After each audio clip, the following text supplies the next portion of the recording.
Ito na yung full video ng ating day off nung last Sunday. Grabe yung day off namin, nakakapagod. Nag-travel lang naman kami ng 5 hours sa punta, tas 5 hours pabalik from Tabon-Tabon to Maasin, Leyte. Grabe, di ko ini-expect na ganun kalayo yung Maasin. Kasi naman, nagkamali yung husband ko. Ang akala niya is 1 hour lang yung biyahe namin papuntang Maasin. Kahit sobrang pagod na ako sa biyahe, ay naku, hindi ako uuwi nang hindi ko napupuntahan yung Noah's Ark.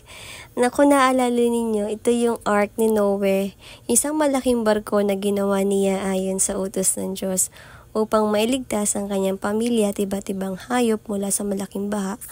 Alam niyo ba yung kwentong yun? Yun lang yung naalala kong kaunti. Basta ito na papakita ko sa inyo. Sa gilid nga pa ng Noah's Ark, sa baba niya, merong 50 steps kang kailangang lakarin. Tapos sa palibot niya ay may dragon fruit din at saka yung mga halaman. Di ko alam kung anong halaman ng mga bulaklak yan.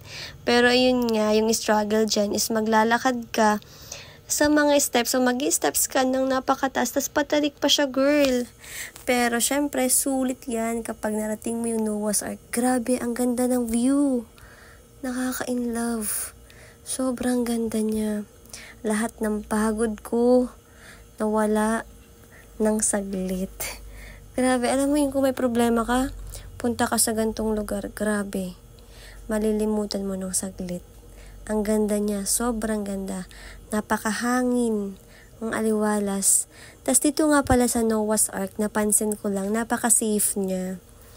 Meron palang isang tao na nagbabantay doon para sa entrance fee na 50 pesos per head.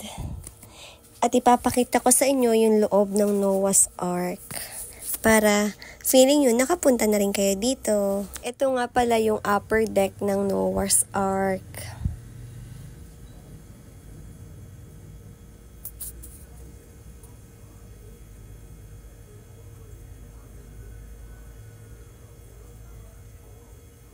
Wala si Kapitan. Paano na tayo? Ito nga pala yung itsura ng barko sa labas. May 10 commandments na nakasulat diyan sa baba. Tapos ayan, aakyat ko sa steps kasi magpapapicture kami. Charis, ayun yung mga passenger ng Noah's Ark. Ang saya lang. Dapat pala pa nagpunta kayo is careful ka rin kasi every steps ay life mo nakataya diyan kasi napakataas din yan, mabangin siya. Sobrang taas, mas intuktok ka talaga ng bundok. Yung Noah's Ark nga pala is nakatayo talaga sa tuktok ng bundok. As in, bundok talaga siya, literal na bundok. Ito nga pala yung loob ng Noah's Ark. Para talaga siyang barko, no? May mga upuan, tapos may mga lamesa din. Pakita ko na rin sa inyo yung buong gilid niya. Kung makikita ninyo, marami rin siyang tanim, no? Merong bayabas, tapos dragon fruit at iba't ibang uri ng halaman. Kung ikaw nga pala ay balak mong i-surprise yung asawa mo o yung boyfriend or girlfriend mo, maganda mo siyang dalhin dito sa Noah's Ark. Grabe, mag-enjoy kayo. Kasi feeling ko ang capacity ng Noah's Ark, sobrang laki niya, is umaabot siya ng 100. Kasi from ground to up po yan. Kasi may ground floor pa siya, tapos may upper deck din. Upper deck ba yun? Hindi ko lang atanda. Imagine, paakyat ka na, tapos akyat ka ng upper deck, kailangan mo na naman maghagdan. Kaya naku, dapat extra careful ka dito. Hindi rin advisable feeling ko yung mga pregnant women dito kasi medyo madulas nga.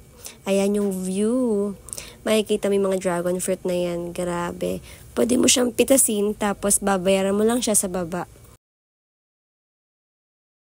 Halika, samahan mo ko. Pasukin natin yung loob ng Noah's Ark. Ito nga pala yung makikita mo. Mga beautiful passengers. Trish!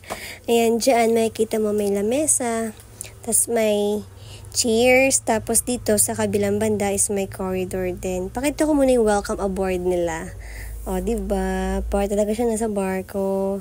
Dito nga pala, kung makikita ninyo, may mga tables and chairs kung saan pwede silang mag-gather dito, mga mag-meeting. Meron rin silang globe data or yung piso wifi. Tapos siya ko rin syempre yung washroom nila kung may tubig ba. And Charish, may tubig siya, girl. Pwede kang maligo dito.